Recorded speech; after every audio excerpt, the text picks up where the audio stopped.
muslimin jamaah salat maghrib di Masjid Al-Quran 7 yang dimulakan oleh Allah Subhanahu wa taala. Alhamdulillah rabbil alamin. Segala puji bagi Allah Subhanahu wa taala, akhirnya kita kembali bertemu setelah beberapa bulan kita tidak bertemu, sehingga saya dari sebelum Ramadan itu sudah mulai. Kita Ramadan mulai bulan berapa? Bulan 4 April. April, Mei, Juni, Juli, Agustus, September, Oktober. Ya kira-kira sudah satu semester ya. Satu semester tidak bertemu. Sama juga sebenarnya di bangku kuliah di formal itu, bahkan sekarang sudah masuk semester 2 tidak ada tatap muka. Jadi saya juga aktif mengajar di lembaga formal, juga masih daring, khususnya untuk teman-teman mahasiswa dan mahasiswi. Dan sementara waktu untuk teman-teman mahasiswa dan mahasiswi ini sebenarnya tidak ada hal kendala yang terlalu berat. Justru daring itu sebenarnya beratnya untuk anak-anak. Ada anak TK saya daring. Teman saya di Bogor itu, teman saya dulu satu kuliahan, anaknya TK ya. Terus TK-nya daring gitu kan. Saya masih belum tergambar kan, bagaimana TK daring. SD saja masih ribet gitu ya. Mungkin SMP dan SMA mungkin ada ya. Kalau sekedar transfer ilmu itu daring bisa.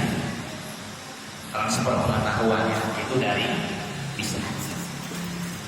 Tapi kalau sifatnya pembentukan karakter gitu ya, menjadikan anak misalnya jujur, kemudian bertanggung jawab, punya sifat sosial yang bagus, punya jiwa kepemimpinan dan seterusnya, di situ kurangnya dari. Jadi sebagai transfer knowledge atau orang sekarang ini, memindahkan pengetahuan itu dari sangat bisa. Tapi kelemahannya kita khawatir bahwa otak pinter, otak banyak pengetahuan secara teori, tetapi jiwa itu kosong. Nah makanya di dalam bahasa Arab pendidikan itu disebut dengan tarbiyah. Nah tarbiyah ini dia mencakup 3 hal. Yang pertama fisiknya, jadi kita memberi makan anak yang bagus, yang halal, itu bagian dari proses tarbiyah juga. Memberikan anak konsumsi makanan yang bervitamin, itu tarbiyah juga. Yang kedua adalah setelah fisik, yang kedua adalah otak. Jadi kita belanja buku buat anak, gitu kan? Terus kita sekolahkan anak, kita buat bikin anak kita kursus dan seterusnya. Itu juga tarbiyah, pendidikan. Nah barulah yang ketiga adalah setelah fisik, akal. Yang ketiga ini yang tidak kalah pentingnya adalah orang menyebutnya hati, gitu kan? Ya hati ini maksudnya keimanan, akhlak gitu ya, adab, nilai-nilai spiritual, itu juga tarbiyah. Jadi komponen tarbiyah itu 3 ini. Makanya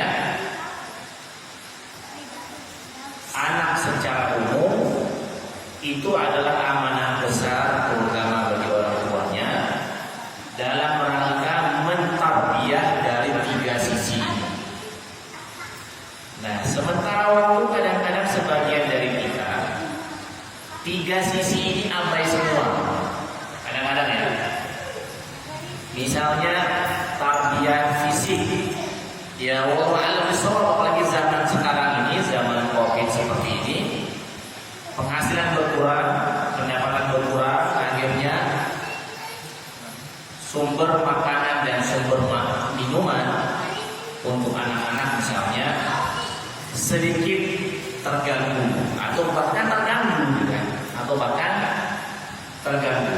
Nah, dalam hal ini mungkin orang tua bisa dengan segala kemampuannya berusaha dengan sekuat tenaga mendapatkan sumber rezeki berupa makanan dan minuman. Nah, kalau itu yang dilakukan, maka sebenarnya orang tua sudah berjihad untuk mendapatkan rezeki yang halal untuk mentarbiyah fisik anak. Kemudian kadang-kadang juga ada masalah dari sisi mentarbiyah anak lewat atau dari sisi kemampuan berpikir. Ya, tidak semua orang tua punya pengetahuan dan punya pendidikan yang bagus. Akhirnya proses transformasi atau proses tarbiyah akal ini itu kita serahkan dengan lembaga-lembaga sekolah, dan lagi-lagi ini butuh biaya. Jika ada biaya yang kita keluarkan untuk proses sekolah itu, maka sesungguhnya ini sudah jihad namanya. Besar pahalanya itu besar sekali pahalanya. Jadi jangan khawatir, ibaratnya jangan terlalu dipikirkan terlalu banyak tentang uang yang kita keluarkan untuk anak-anak sekolah. Nah, yang ketiga tadi kita sebut dengan tarbiyah hati. Dalam hal ini adalah keimanan, akhlak-akhlak terpuji dan seterusnya. Nah, sebenarnya pendidikan keimanan ini paling bagus itu dimulai dari rumah sendiri. Nah, makanya menjadi orang tua itu terpaksa menjadi baik sebenarnya. Orang kalau sudah punya anak itu wajib terpaksa jadi baik. Atas dasar ini adalah cara terbaik untuk mendidik generasi-generasi selanjutnya. Jadi kalau seandainya kita serahkan proses mentarbiyah hati anak didik itu ke sekolah 100%, itu sebenarnya tidak bisa dibenarkan juga secara 100%. Harusnya juga dimulai dari rumah sendiri, lalu kemudian diserahkan juga dibantu dengan sekolah. Nah, apapun yang kita lakukan sekali lagi dalam proses pendidikan ini, baik pendidikan jasmani, pendidikan akal pikiran, dan pendidikan hati, ini semua ruang lingkupnya adalah ibadah kalau kita niatkan untuk ibadah kepada Allah Subhanahu wa taala. Dan kalau kita maksimal, siapa tahu ini menjadi semacam amalan unggulan namanya ya, yang nanti bisa kita banggakan di hadapan Allah Subhanahu wa taala bahwa selama di dunia selain dari sholat yang wajib yang sudah kita kerjakan, kita punya amalan unggulan. Kira-kira kita berani ngomong dengan Allah Subhanahu wa taala bahwa misalnya, ya Allah, saya dulu di muka bumi itu habis-habisan mendidik generasi anak-anak kami supaya menjadi anak-anak yang sujud kepada Allah Subhanahu wa taala lewat tarbiyah fisik, akal dan hati. Kalau itu maksimal ya, bisa jadi itu menjadi kekuatan tersendiri, amalan unggulan namanya, dalam rangka melanjutkan generasi-generasi setelah kita supaya mereka semua dekat dengan Allah Subhanahu wa taala. Nah, ma'asyiral muslimin yang dimuliakan Allah Subhanahu wa taala, ini mukadimah pertama setelah kita lama tidak bertemu ya. Mudah-mudahan pertemuan seperti ini adalah silaturahim dan sekaligus juga kita niatkan dalam rangka memakmurkan masjid gitu ya. Karena masjid adalah wasilah juga sebagai media juga adalah tarbiyah tadi. Dulu sebelum ada kelas-kelas, sebelum ada pondok pesantren, sebelum ada kursus pendidikan Islam itu dimulai dari masjid. Misalnya saya banyak baca, saya ada buku sejarah peradaban Islam, misalnya SPI. Nah, di antara yang disoroti oleh para pakar peradaban Islam itu adalah bagaimana peradaban pendidikan di dalam Islam itu dimulai dari masjid. Nah, masjid itu menjadi sentral dalam rangka mendidik masyarakat. Jadi objek utamanya pendidikan masjid itu sebenarnya adalah masyarakat. Seperti apa daya dampak kehadiran dari masjid? Ya tentunya ini tergantung dengan cara kita memakmurkan masjid.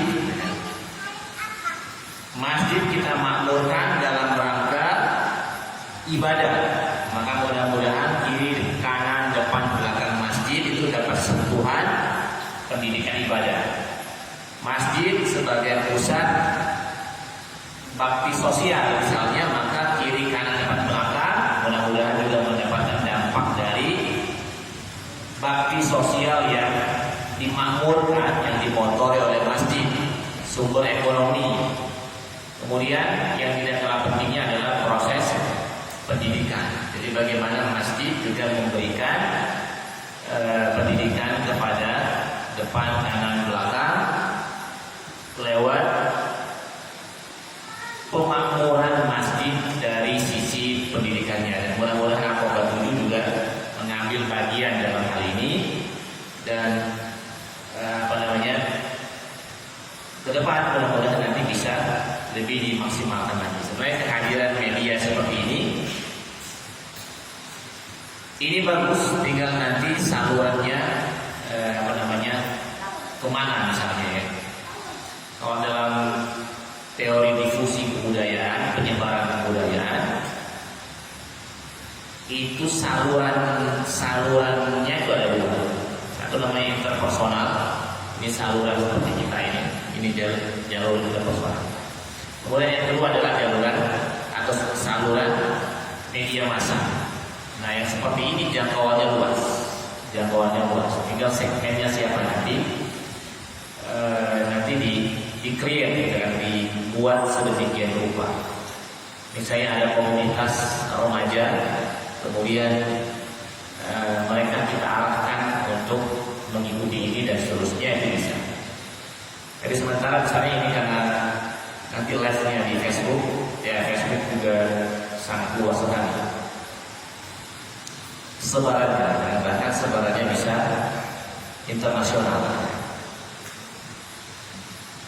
Nah, masyarakat muslimin, selanjutnya sebelum Ramadan kemarin kita sudah cukup lama memulai belajar fikih, terutama dari sisi fikih khilafiyah dengan fikih perbandingan.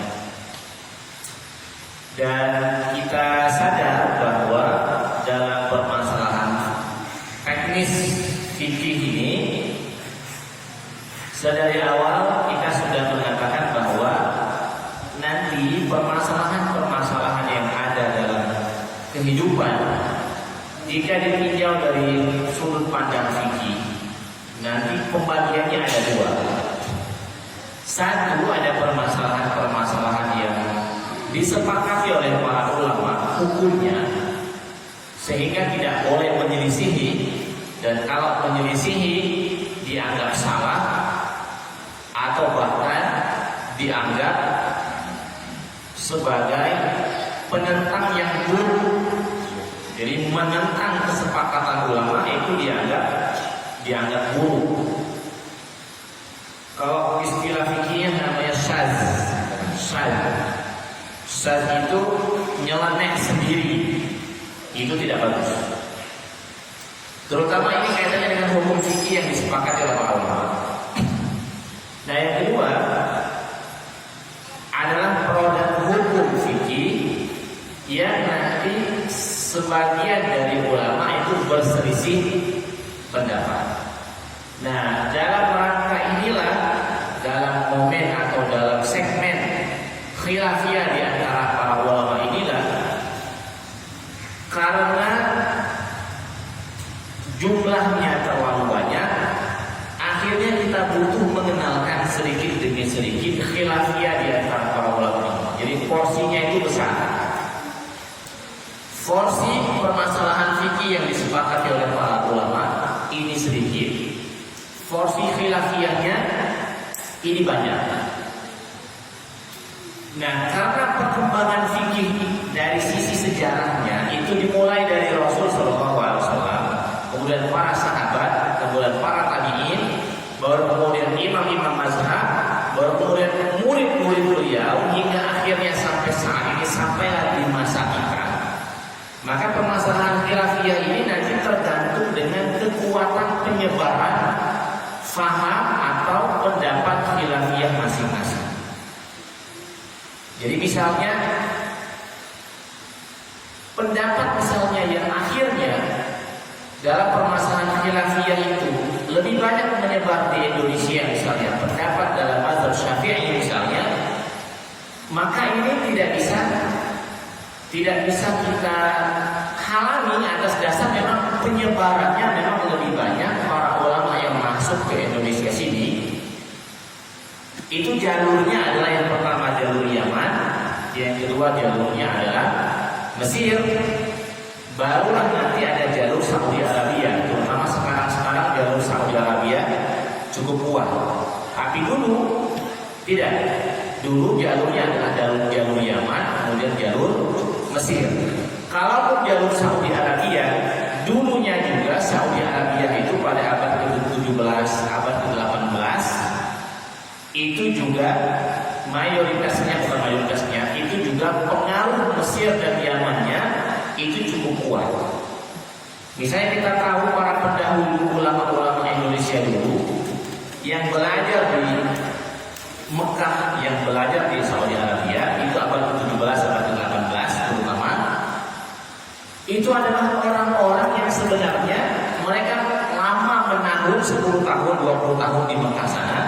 Tapi saat mereka pulang, ternyata yang mereka bawa adalah pemahaman-pemahaman fikih mazhab Syafi'i. Nggak usah jauh-jauh, misalnya Syekh Abdus Somad Al-Faribani, ini abad ke-18. Lama menetap di sana. Bahkan Syekh Abdus Somad Al-Faribani ini termasuk ulama Palembang yang nanti hampir-hampir ulama yang berada di bawah beliau ini sangat keilmuannya akan kembali ke beliau. Dan Syekh Abdus Somad Al-Faribani saat beliau banyak belajar agama di Mekah, itu nanti ketemunya dengan orang-orang yang fikihnya adalah mazhab Syafi'i. Kemudian tasawufnya adalah Al-Ghazali. Kemudian akidahnya adalah Asy'ari. Jadi tidak bisa kita hindari juga penyebaran ini. Akidah Asy'ari, fikih Syafi'i, tasawufnya Al-Ghazali. Karena terlalu kuat penyebaran ini. Ya terlepas nanti ada khilafiyah Asy'ari, Maturidi, Mu'tazili dan Salafi misalnya, ini ya mudah-mudahan khilafiyah yang bisa diselesaikan dengan cara yang baik-baik, karena ada beberapa hal yang sebenarnya bisa disatukan. Karena dalam bab akidah juga nanti ada usulul akidah, namanya ada bab yang tidak boleh berselisih. Kemudian ada furu'ul akidah, ada cabang-cabang akidah yang masih boleh berselisih. Dan itu harus diakui. Biarlah nanti para ulama akidah yang mendebatkan ini, yang memformulakan ini. Tapi saya ingin berbicara bahwa sebaran mazhab Syafi'i itu tergantung dengan nanti penyebarannya, siapa aktornya. Nah, nggak usah jauh-jauh. Misalnya saya sebagai orang Salatiga, saya mencatat misalnya para pendahulu kami orang Salatiga, terutama abad ke-20 akhir.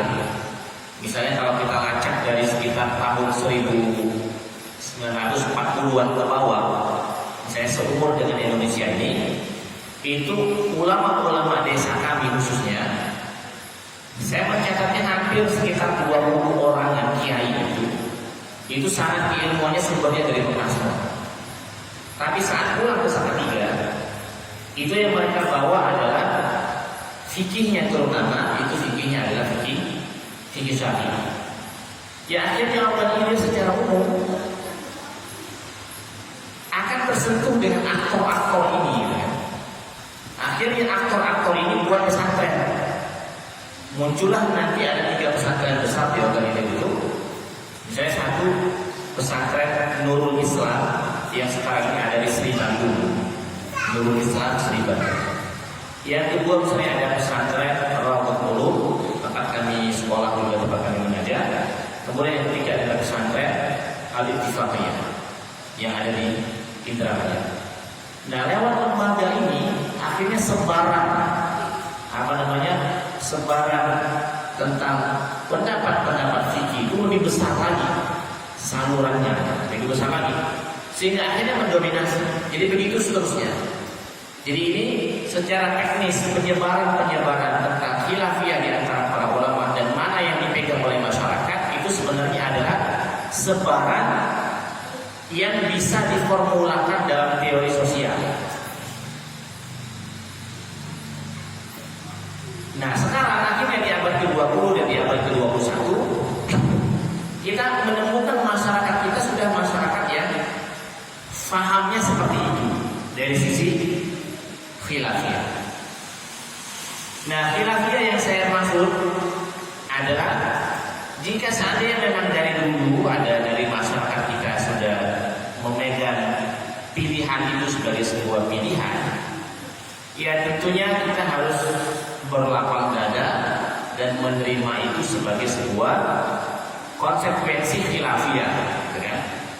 Apalagi kita sesama yang bukan ulama ibaratnya, apalagi kita sesama penumpang, ya sesama penumpang tentunya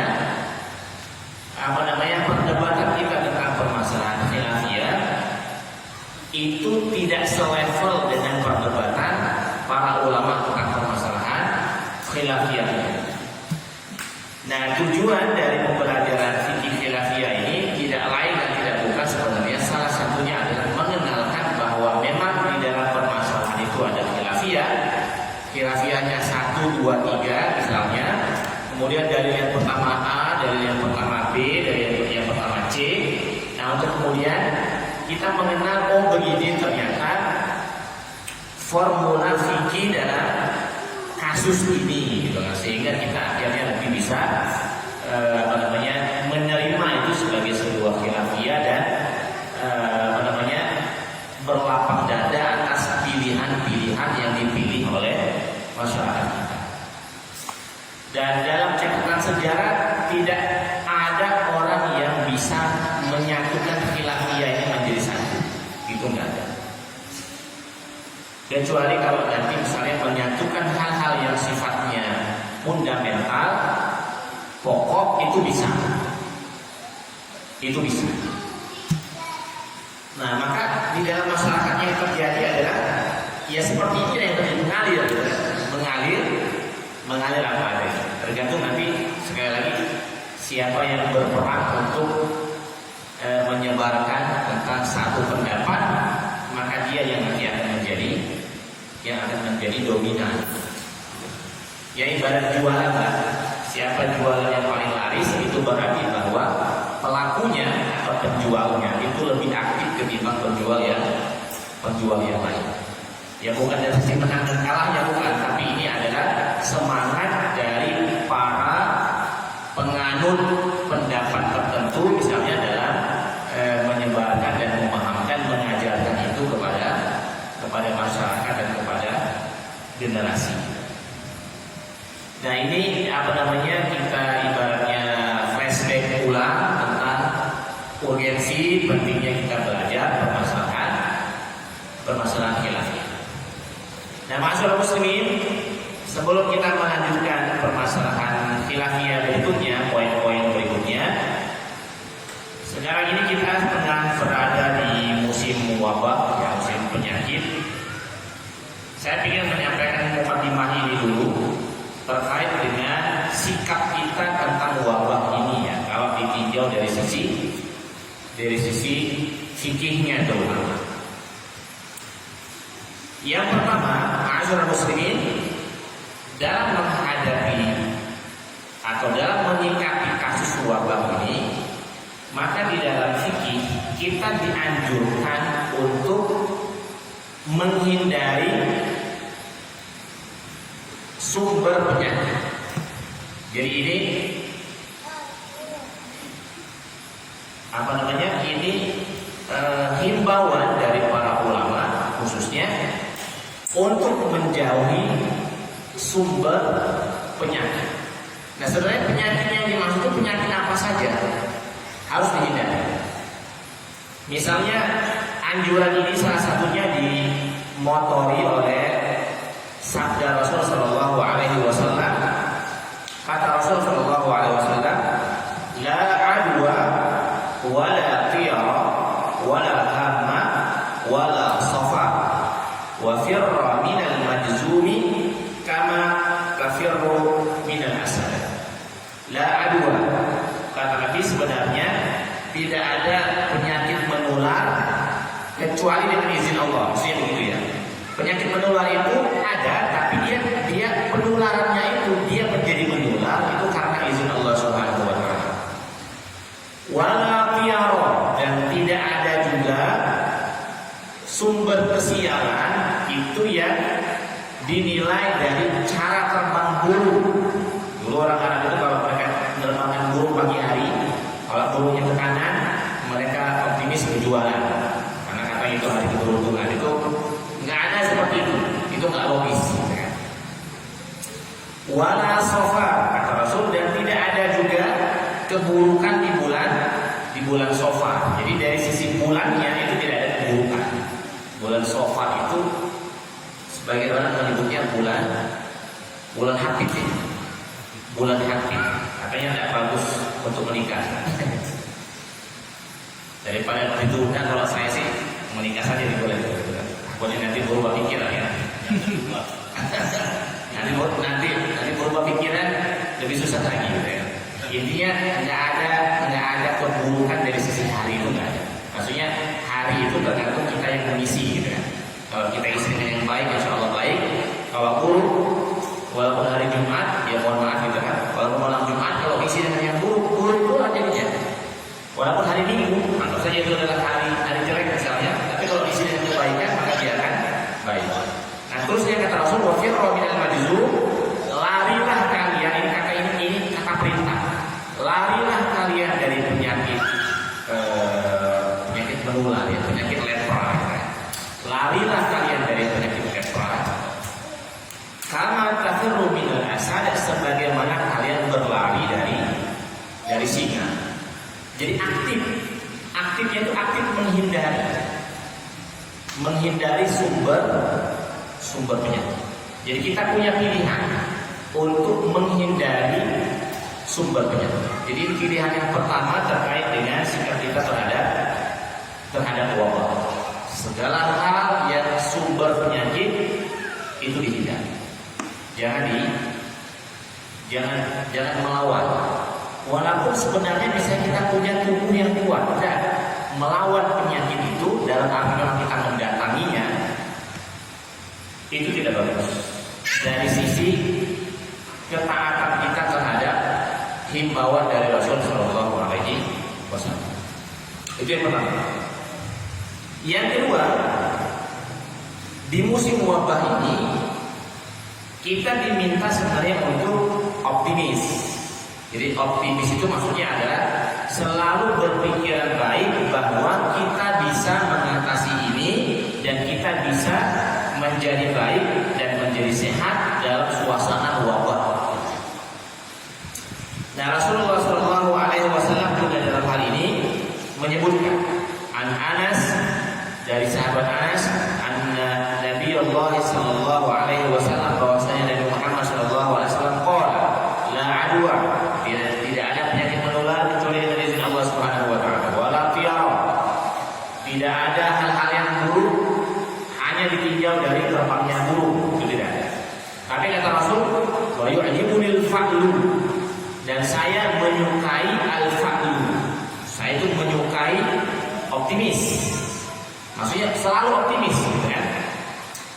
Nah, optimis itu berupa al-kalimatul hasanah atau al-kalimatul thayyibah.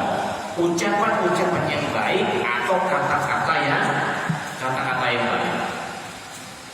Misalnya pagi hari hujan, misalnya ya pagi hari hujan. Kita mau berangkat kerja ragu. Kalau izin, pasti nggak diizinkan. Terus sampai kita lakukan optimis. Caranya bagaimana? Bismillah, insya Allah selamat. Jadi keluarkan kalimat-kalimat thayyibah. Bismillah, insya Allah selamat.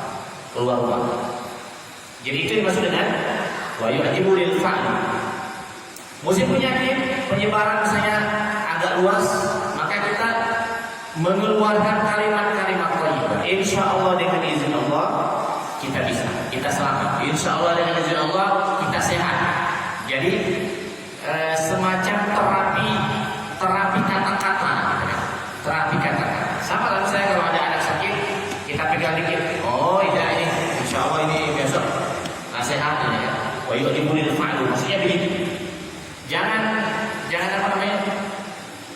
Jangan diteruskan dan jangan difasilitasi hal-hal yang buruk itu dengan kata-kata. Lawan itu dengan kata-kata yang bagus. Wa yu'jibu lil fa'l. Misalnya anak sekolah tadi kan kayak lebih insya Allah yang depan ada. Insya Allah optimis dulu, optimis. Nah sebenarnya ini kalau dikaji dari sisi apa namanya kesehatan, sebenarnya ini masuk dalam ranah apa namanya?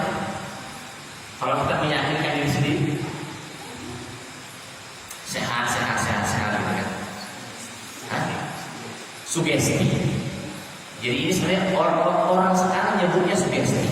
Dari dulu Nabi Muhammad SAW sudah mengajarkan itu, tetapi kalimat hasanah dan kalimat thayyibahnya itu, kalimat hasanah dan thayyibah yang kita sambutkan dan kita pautkan dengan Allah Subhanahu wa Ta'ala. Saya la ilaha illallah subhanallah, insyaallah ini tidak jadi masalah. Insyaallah ini sehat. Ya Syafi, wahai Allah yang Maha Penyembuh, insya Allah ini sehat. Walaupun seandainya ujungnya tidak sehat, gitu kan? Menjalani hari-hari ini, kita menjalani dengan hari-hari yang bagus, yang optimis. Sama saya juga kalau keluar rumah, insya Allah saya berusaha optimis, insya Allah sehat. Ya caranya tadi kita keluar rumah dengan kesiapan, bukan dengan keceledoran. Kalau dengan keceledoran tidak bisa. Sama seperti kita berdoa, insya Allah dapat rezeki, kan? Ya, tapi kita tidur di rumah itu agak kurang logis. Insya Allah dapat rezeki hari ini, keluar rumah. Nah, itu namanya al-faqih. Itu yang kedua. Sekarang yang ketiga, ma'asyiral muslimin, kalaulah seandainya memang terjadi wabah di sebuah tempat, maka anjuran dari Rasulullah SAW adalah karantina mandiri. Baik karantina yang dimaksud adalah lokal rumah atau lokalnya adalah daerah. Misalnya Rasulullah SAW mengatakan, idza sami'tum at-ta'un bi ardin fala tadkhulu 'alaihi. Kalau kamu mendengar di sebuah dusun sedang menyebar penyakit, jangan datangi dusun itu dulu sementara. Itu dusun. Sebenarnya rumah juga bisa. Misalnya kita kepingin mudik ke rumah mertua, tapi dapat kabar di rumah mertua itu sedang batuk, misalnya kan, sedang batuk pilek, nggak jadi masalah. Sementara waktu tunda dulu mudik ke rumah mertua. Atas dasar kita berusaha karantina, maksudnya adalah mengurung diri di tempat yang lebih aman sebelum kita ke sana. Nanti kalau sudah aman, besok lusa baru kesana. Batuk itu kalau untuk dewasa mungkin kita nyaman, tapi kalau untuk anak-anak itu nggak bisa dianggap remeh. Anak-anak itu kalau sakit, kalau demam itu ribetnya, musiknya gitu kan. Itu melebihi musiknya kita menyelesaikan pekerjaan kita. Saya Pak Ridwan dibanding ngurus anak sakit dengan menyelesaikan jahitan baju 10 kok misalnya. Mungkin Pak Ridwan masih mirip, masih mending menyelesaikan jahitan baju 10 kok daripada ngurus anak rumah. Well, sama saya juga begitu. Kalau saya anak sakit, ibaratnya kalau mau milih, mau ngurus anak sakit, apa mau menyelesaikan satu buku ini saya pilih menyelesaikan satu buku ini saja. Misalnya ya, untuk misalnya resume satu buku ini, saya pilih ribetnya kita. Makanya jangan dianggap remeh. Iza sami'tum at-ta'un, kalau kamu mendengar ada penyakit di sebuah daerah, itu tunda dulu berpergian ke sana. Kecuali kalau memang tidak jadi orang. Nah, kata orang Palembang ini, kalau memang tidak jadi memang harus perginya ke sana, oke lah. Tapi kalau masih bisa ditunda, sementara waktu ditunda. Makanya kan sekarang kan atau dulu atau beberapa bulan terakhir kan, bahkan Saudi Arabia itu menutup diri besar-besaran untuk tidak didatangkan. Banyak orang yang ingin datang, tapi kita Saudi Arabia kan nggak usah datang. Jadi itu 3 hal utama sementara waktu. Ini ajaran agama, maksudnya ini bukan kotak-kotakan dari orang biasa, bukan, tapi ini anjuran dari Rasulullah SAW dalam penyikapan wabah. Kita cukupkan dulu. Sekiranya memang mau dilanjutkan setelah Isya, bisa. Kalau mau dicukupkan juga bisa. Subhanallahumma wa bihamdika asyhadu an la ilaha illa anta astaghfiruka wa atubu ilaik. Mudah-mudahan di malam berikutnya kita ketemu lagi dalam kondisi lebih sehat, lebih senang, lebih optimis, lebih bahagia, dan lebih ramai mudah-mudahan. Karena masjid ini saya pikir ini tempat yang paling aman, apalagi di Aqaba 7 masih menerapkan saf yang agak renggang. Ya dalam arti nggak ada alasan kita khawatir untuk ke masjid dari sisi penyakit. Kalau dari sisi lesu, nah itu lain lagi kan. Kalau alasannya lesu, itu tidak ada jawaban. Tapi kalau alasan tadi khawatir dari penyakitan, enggak. Ini sudah dimaksimalkan sebagus mungkin supaya tidak ada keraguan dalam mendatangi masjid Aqaba 7.